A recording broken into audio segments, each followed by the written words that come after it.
Bismillahirrahmanirrahim. Assalamu alaikum everyone. Here is me Farhad Jan. I am clinical psychologist and the trainer. Welcome you everyone in the Learners Academy. Hope you all are fine. In the previous lecture we discussed some portion of the historical background of psychological testing, and in today's lecture we are going to continue that topic. ठीक है, last time हम लोगों ने कुछ जो है वो areas of testing हम लोगों ने डिस्कस किए थे कि कहाँ से काम स्टार्ट हुआ, फिर कैसे कैसे साइकोलॉजिकल टेस्टिंग की तरफ जो है वो हम लोग आए.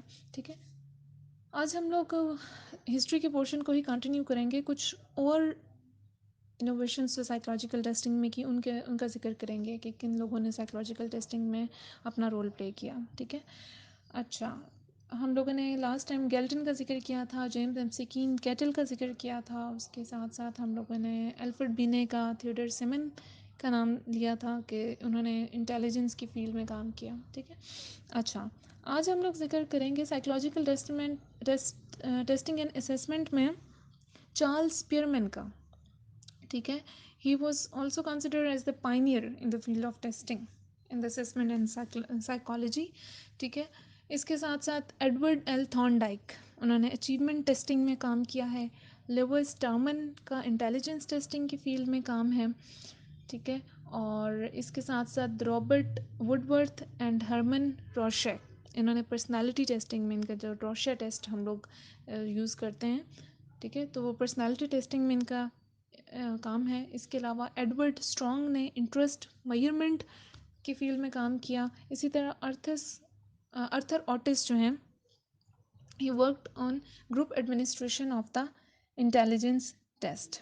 ठीक है, तो ये तो हम लोगों ने कुछ लोगों के नाम के साथ पढ़ा कि जिन्होंने किस किस फील्ड में काम किया है. ठीक है, अच्छा, जो फॉर्मल साइकोलॉजिकल टेस्ट आया था वो in the beginning of 19th century आया था. ठीक है, जिसमें सिग्निफिकेंट जो नाम हम लोग ले सकते हैं in development of the psychological testing, वो प्रीवियसली हम लोगों ने जैसे डिस्कस किया, फ्रैंकिस गैल्टन थे, जेम्स एमसी कैटल थे, अल्फ्रेड बिने थे.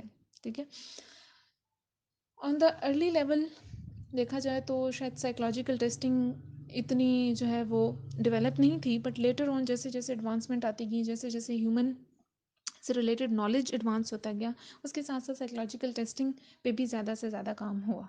ठीक है, इनिशियली जो काम था वो इंटेलिजेंस टेस्ट की फील्ड तक रहा, पर लेटर ऑन डिफरेंट डोमेन्स पे काम किया गया, जैसे अचीवमेंट टेस्ट आ गए, एबिलिटी टेस्ट हुए. ठीक है, और पर्सनालिटी टेस्टिंग पे काम किया गया.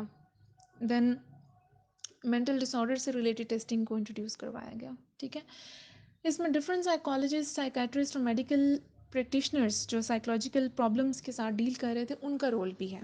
ठीक है, कुछ का जिक्र आता है, कुछ का जिक्र नहीं है, लेकिन ओवरऑल जनरली अगर बताया जाए. ठीक है, इसी तरह से जो लोग रिहेबिलिटेशन सेंटर्स में काम करते थे, ठीक है, उन्होंने वहाँ से कुछ टेस्टिंग का स्टार्ट किया. तो इन सब लोगों की कंट्रीब्यूशन है for the development of the testing and assessment in field of psychology. ठीक है, अच्छा, एक और नाम जब हम लोग टेस्टिंग की हिस्ट्री पढ़ते हैं तो उसमें आता है, डेट इज़ स्क्विरल. ठीक है, स्क्विरल जो है, he was the French physician. उनके बुक के 2 वॉल्यूम्स हैं वो पब्लिश हुए थे इन 1838. और इनका जो काम था, he worked in the understanding and the treatment of the mental retardation. ठीक है, मेंटल रिटार्डेशन के बारे में इन्होंने काम किया था कि मेंटल इलनेस की क्या सिम्टम्स हैं, क्या कंडीशंस हैं, और mental retardation later on, mental retardation कैसे जो है वो होती है, या कब हम लोग किसी इंडिविजुअल की मेंटल प्रॉब्लम को मेंटल रिटार्डेशन कंसिडर करते हैं. ठीक है, अच्छा, उन्होंने बात की थी कि जो मेंटल रिटार्डेशन है उसकी range normality to low grade idiocy तक है.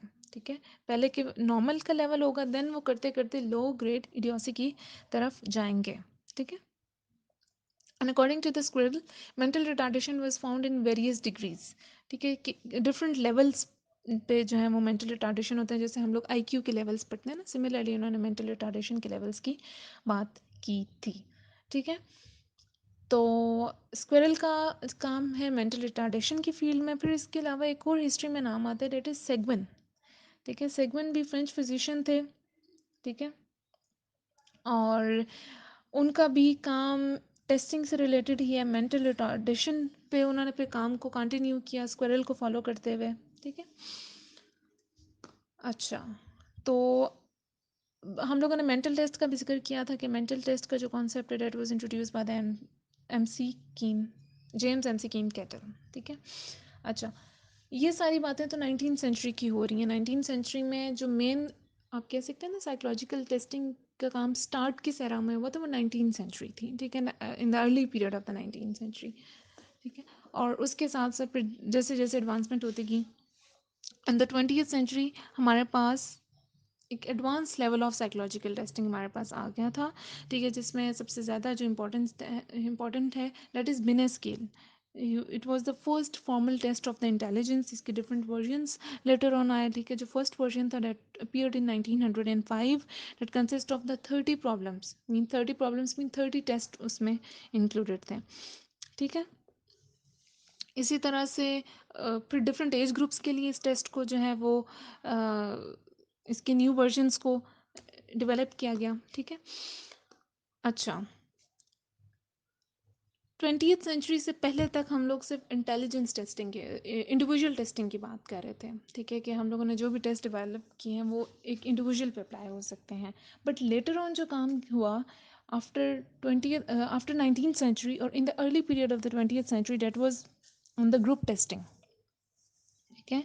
एक न्यू कॉन्सेप्ट जो है वो साइकोलॉजिकल टेस्टिंग में इंट्रोड्यूस किया गया था कि इंस्टेड ऑफ अप्लाइंग और administering the test on the single individual, how we can make the evaluation or how we can apply the test on the number of the individuals at the same time, ठीक है।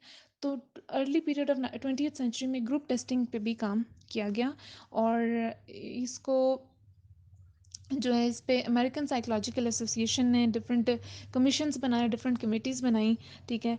और उनकी ये duty थी कि उन्होंने group testing पे काम करना है। ग्रुप टेस्टिंग से रिलेटेड जो है वो डिफरेंट टेस्ट या डिफरेंट बैटरीज जिनको हम लोग ग्रुप ऑफ इंडिविजुअल्स पे अप्लाई कर सकते हैं उनके डेवलपमेंट पे काम होगा। ये एपीए की तरफ से जो कमीशंस थे या कमिटीज़ थी उनकी रिस्पॉन्सिबिलिटी थी, ठीक है।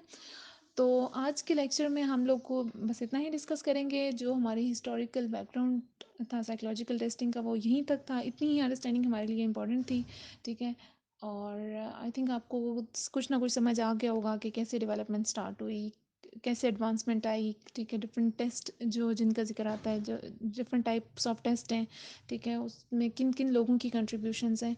सो होप सो कि आप लोगों को ये चीज़ें आपको समझ आ गई होंगी। So this is all about today's lecture. आज यहाँ पे हमारा historical background of psychological testing का जो चैप्टर है वो कंप्लीट होता है, ठीक है। और कोई भी क्वेश्चन है इससे रिलेटेड, कोई चीज़ जो आप लोगों को समझ नहीं आई, so you can ask. Thank you so much. Allah हाफिज़।